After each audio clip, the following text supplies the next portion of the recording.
Hello, YNABers. My name is Jesse Meekum, and this is podcast number 39 for You Need a Budget, where we teach you 4 rules to help you stop living paycheck to paycheck, get out of debt, and save more money. But what if your spouse has no interest in this whole budgeting idea? And I do best when I talk about myself. Julie is about as interested in the nitty-gritty of budgeting as I am in pedicures. So when we do our budgeting process, and one of these days I'm actually going to tape us doing our monthly budget. When we do that, what it looks like is this. I sit down beforehand, reconcile the accounts. Thankfully, with YNAB 4, the reconciliation is a lot faster. And I don't have to enter in nearly as many receipts as I used to because I've been keeping up with it on my phone. So it's not that bad. It takes me a few minutes. I only have one checking account. I don't have a savings account.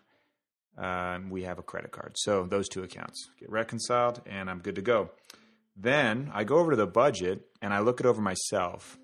And any spending that I've done that's inappropriate, I just hide. No, I'm just kidding.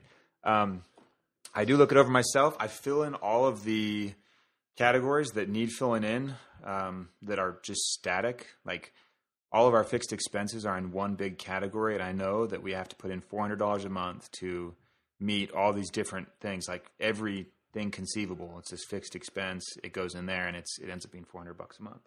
Crazy.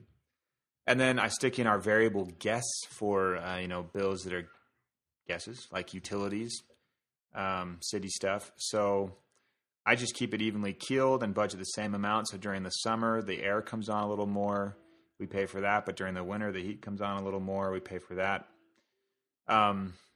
Just kind of try and keep things evenly spread. And then I get to categories where my eyebrows go up and I'm confused. And that happens with things like groceries, gifts, kids' clothing, my clothing, Julie's clothing. That's all one category called clothing. Actually, that's pretty much it. Oh, vacation and interior. House:"interior. That's Julie's category. That's where we save for things that she wants, like curtains. If it's house:"exterior, that's more my domain. We're old school like that, I suppose. Anyway, so I fill out the entire budget, and then I go to Julie and I say, okay, here's what we've got so far. Do you see any problems? She says no. At least she has the last 65 times. And then I say, okay, how much we need in kids' clothing? And then the budgeting starts. Then it's like, okay, well, let me think about this. And she does this magic, and she figures it out, and then she tells me the number. And I said, what about groceries? We've got 150 left in groceries. And then she says, oh, well, we have people coming this month or this and that. Or, well, I just went shopping, so we're actually pretty well stocked. Or, oh my gosh, I haven't gone shopping forever. Everything's empty. This is going to be expensive. So she knows all that, and she tells me the number. And then with gifts, she knows, oh, birthdays are coming up and this and that. And her birthday's coming up. So she was particularly generous. No, she wasn't. Anyway, so she does that, and then that's it. When it comes to entering transactions, I enter 99% of them. She has an Android phone. She wants an iPhone. I apologize to you Android people. She's dying for an iPhone, but I told her she can't have one, especially because I think they're coming out with a new version in the next couple months. And 2, because I really need her to be testing on the Android all the time, and I don't want to switch. So she's using the Android. I just got the live version. I actually bought it, paid $4.99 on Google Play, and Google kept 30% of my own money for that transaction.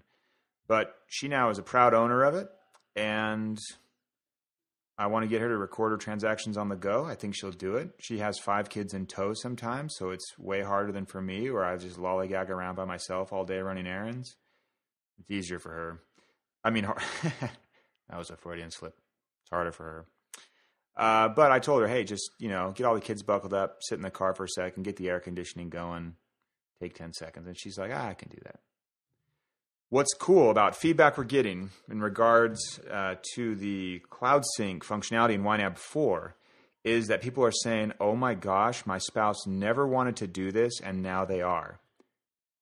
And that is the key when you're selling somebody something. When we're looking at our checkout process as part of selling people budgeting software, we look at friction points and we say, okay, we're asking for this, we're asking for that. Do we need to do this? Is this confusing? Is there any friction that we could remove to make the purchase more likely? Because we want to sell the heck out of the software.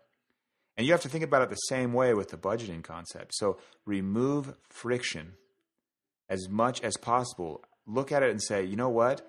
They're really tired right now. They just got home from work. They just had a horrible day with the kids, whatever it is. There's a lot of friction there right now. So when would be the ideal time to approach this subject of budgeting? And it's probably not on a romantic date. Look for those points of friction. The cloud sync definitely helps it because you're saying, hey, no friction here. Don't worry about saving your receipts. Don't worry about me asking you, hey, why did you spend $14.92 at Target? And what was it exactly? Was it spread across 19 categories? And they're sitting there thinking, I married a crazy person. So remove that friction if at all possible. Just identify them. Go after them. Make it as easy as possible on your spouse. Pick a few categories that they really care about. Tell them, I really want you to have buy-in on this whole budget, but I know you only care about categories A, B, C, and D. So let's just get those worried about, and I need your input there, and I will take care of the rest, and then slowly ease them into the whole process. Until then, and until next time, follow YNAB's 4 rules, and you will win financially. You and your spouse have not budgeted like this.